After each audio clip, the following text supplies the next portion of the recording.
Hey folks, Eric here from DirtyOldSneakers.com, and today I want to talk to you about the Garmin Forerunner 745. You'll have to excuse me, I just moved into a new office, so I'm still kind of setting up. It's a little bit of a mess in here. Anyway, all right, I know this isn't a brand new watch on the market, but since it's holiday time, I figured I would take the time to walk you through all of that is in this watch, in case you're interested in it for you or for a loved one this holiday season. Now, first off, I want you to know that I did buy this watch myself. Paid $4.99 plus tax.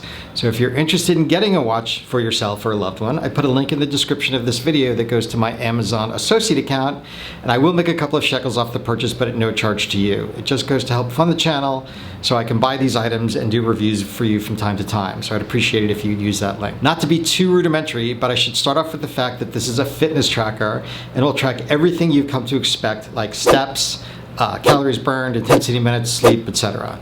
Now the sensors include a GPS for the North American standard, GLONASS the Russian standard, and Galileo the EU standard. They have Garmin branded Elevate wrist heart rate monitor right there, a barometric altimeter for ascent and descent, a compass, a gyroscope for swimming, etc., an accelerometer, a thermometer, and in this time of COVID, the all-important pulse ox blood oxygen, it's a tongue twister, blood oxygen saturation monitor.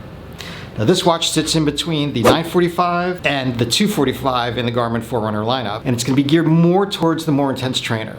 Now, it can be used as a multi-sport athlete tool, unlike the 245. That said, it's not as robust in metrics and features as the 945, but I'll get into that in another video, and I'll put that up here when I do it.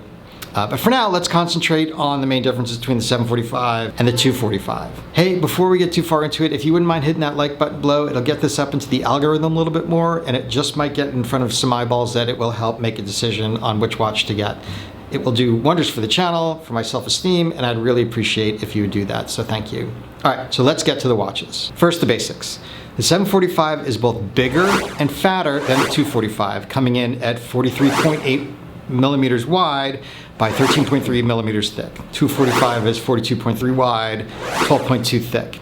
You may not think that 1.5 millimeters wide and 0.9 millimeters thick is a big difference, but I urge you to put them both on your wrist before you judge. I find the difference to be pretty big when you're actually wearing them. As a side note, I find both to be a little too small for me, but then I like the Phoenix 6X in the 51 millimeter size, so maybe I'm compensating for something. The actual displays are the same on both watches, coming in at just under 1.25 inches, which is just large enough for you to see 4 data points on your wrist. The 745 weighs in at 47 grams, where the 245 is 38.5.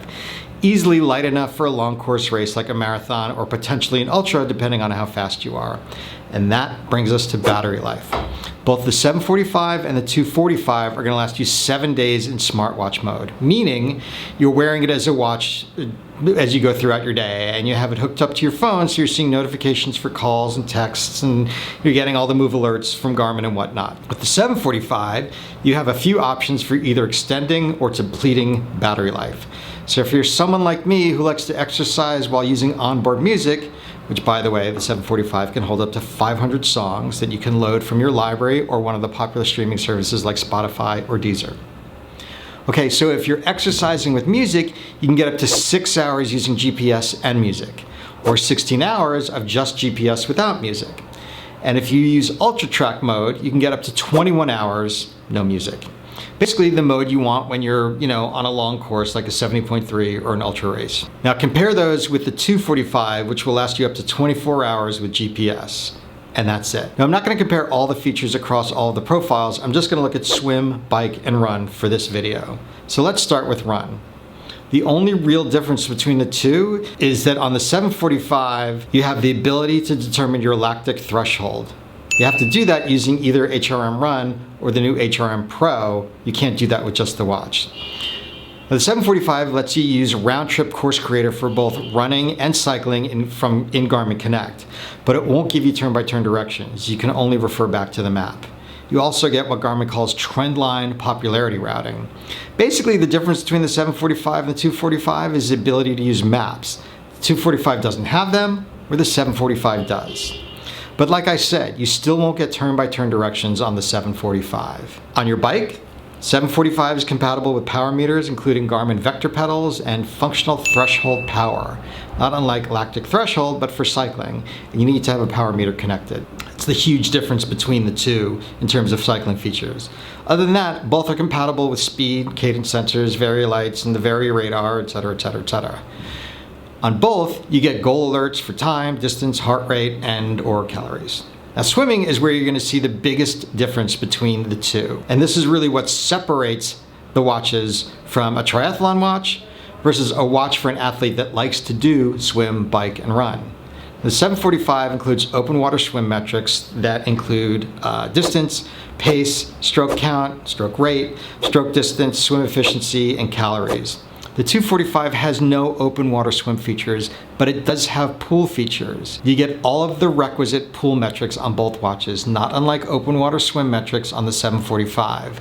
Those include lengths, distance, pace, stroke count, swim efficiency, and calories. On the 745, you also get a few extra pool features like auto rest, time and distance alerts, pacing alerts, and countdown to start, which I never found that I used that much. Anyway, which one is for you?